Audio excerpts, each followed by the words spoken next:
Asalaamaaleykum suma mbokk yi suma xarit yi tey tamit dama ñëwoon ànd ak Mustapha Mbaye ku nekk the CEO of Jobalante Enterprise tey tamit dafa bëgg a defaral beneen yoon tamit balal ma tuuti suma wolof bi serut pour lii mooy xibaar bi boo xam ne mu ngi si tega bi léegi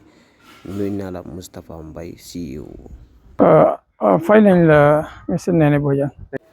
jërëjëf Mustapha man tamit nuyu naa la léegi tamit ñu ngi si beneen côté boo xam ne da nga bugg a sampa beneen yoon waxañu fii mooy fan. waaw Néné jërëjëf gannaaw buñ paree fële ci Bakoteh léegi boor bi itam dañ ñëw fekk yoon wi doy waar lool mooy from Lonankona police station to Bundung highway Bohol garage yaakaar naa daal if you have 27 trip I think dana baax ci diggante boobu ci loolu lañ nekk moom lañ commencé nii incha allah dañ ko fas yéene liggéey fat balaa julli gi yëpp pare ndax nit ñi mën a firi am fuñ jaar ci taamu julli bi. Mustapha liggéey bi yombul de liggéey bi dafa xom nit yi mu ne liggéey bu council la wala liggéey bu nguur la pour nit ñi dafa dee gis yow da nga dee jël sa own xaalis nga def liggéey bi xanaa da nga dee am sponsor wala lan la. waaw ci yoon yi moom awma benn sponsor maa ngi ci media bi dut from Gambia dut from outside dut from the government ci yoon bii moom fii moom awma benn sponsor maanaam li may def rek mooy profit bi nga xam ne foofu moom laay am ci sama business bi moom laay jël di ko bokk ak Gambian si li ëpp ci loolu man loolu moom a gën a important save money bon demee suma banque parce que save moom money nag waaye profit bu mu am rek man naa ko defaral Gambian si rek buñ kontaanee rek man mel na ni am naa lépp loolu rek mooy sama jubluwaay. The total number of yoon bu nga sampa ñaata la after in 2023 ñaata yoon nga bugg a sampa léegi. ok 2023 am nga man duma dee xam ñaata la war a samp lii ñëw ma dama dee toog rek ma jaay sama bagage ma am profit rek ma jël profit boobu xaaf ko rek na lii xaaral ma def ko ci yoon bi dafa dépend ci sama business rek bu sama business gën a doxee rek man ci laa dee gën a liggéey yoon yi because xaalis boobu balaa ma ko seef dama jël lu bëri def ko ci yoon yi wala ma def ko ci ndox mi booli wala ma jënd taay mu julli gi bu ma mën a jënd xar bu ma mënta jënd xar jox nit ñi xaalis jox leen diw jox leen soble yu demee noonu laa dee def daal man sama life daal noonu la.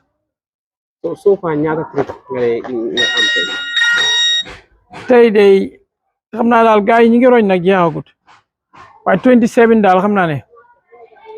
kooku na ne ma dana mën a daj fii yëpp from Lonankona police station to Bundung highway dama buñ amee 27 trip loolu la ma contract bi wax ne dina baax. ñu ngi si weeru Tabaski boo xam ne nit yëpp dafa dee soxla xar dafa dee soxla yàpp xanaa dégg naa nit yi ñu ngi wax Mustapha dafa jox xar tamit xanaa da nga la jox. waaw am na ñu bëri nag danaa leen de jox xar am na ñu bëri nag waaye du ma dee jox nag everybody waaw maanaam li ma dee def mooy ñi nga xam ne amuñ doole ma jox leen lu mën a jënd xar wala lu mën a jënd béy ñi dem jënd ko ma dimbale leen soble dimbale leen diw dama ko def ñu bëree bëri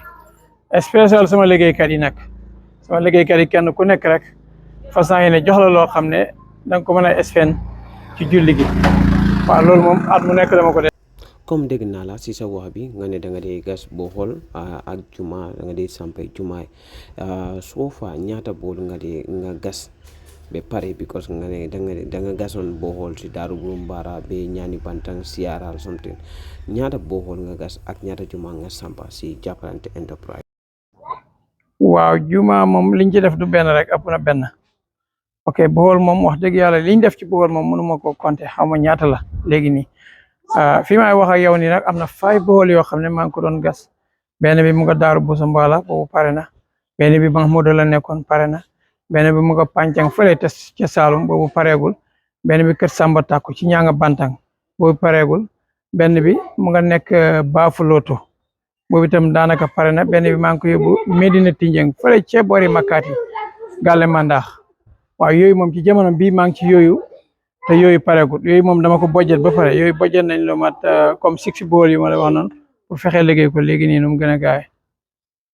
ban advice nga am si businessman yi gars yi ñu xam ne ñu ngi amee xaalis denc ko si banque mu ne def liggéey façon bi nii but ni ko di def but gars yi tamit ñu ngi def beneen side but lii moo gën a important. What advice do you have for them? li may advice sama mbokki businessman yi rek mooy boo gisee xam nga lii na naa la 20 years man maa ngi liggéey ci yi waaye mosuma ko génne ci télé mosuma ko wax ci rajo waaye dafa am ñu ma advice na ma lii war nga ko génne because man naa am sa mbokki businessman yi ku baax koo xam ne bu ko gisee rek mën naa def lu mel nii moo tax nag bi yoon ma génne ko ci télé wax ko ci rajo waaye yàgg na may def lu mel nii ay bool ak yëpp te mosuma génne télé mosuma wax rajo waaye nag baax na because am na ñu baax ñoo xam ne biñ gisee lii wax dëgg yàlla ñoom ñu ngi góorgóorlu ci seen boor wax dëgg even wàllu bool bi sax bu ko defee bon génne bi ci télé baax na trop maa ngi digal sama mbokki businessman yi rek ne kenn ku nekk bu fexee koñ ba mu nekk rek la fa yàqu lu mu ci mën a def rek mu def ko bu ko kenn ku ne defee rek Gambie dina jëm kanam waaw man nag loolu rek mooy sama itte maanaam man bokkuma ci politique bokkuma ci parti bokkuma ci dara man daal indépendant la boo xam ne rek li ma am moom laa jël spend ko pour Gambien yi kontaan loolu rek man moom moo tax a jóg. nit yi mu ne business bari na yow ban façon business nga nekk di def. waaw man sama business mooy ay bitig laa amee rek waaye dama dee order nag bagage engine oil nag bokk na ci damay gën a indi waaw from Dubai from China from Turkey from even Europe Belgium waaw waaye engine oil moo ci ëpp waaye building material dama koy jaay ay solar panel damay jaay daal bagage yu bëri bëri ay télé yooyu yëpp dama ko dee jaay. That's the CEO of a Jabalante Enterprise Mr. Mustapha Mbaye lii mooy liggéeyam moom mu ne dippe mu commencé business lii moo nekk si xolam defar bohol defar yooni ak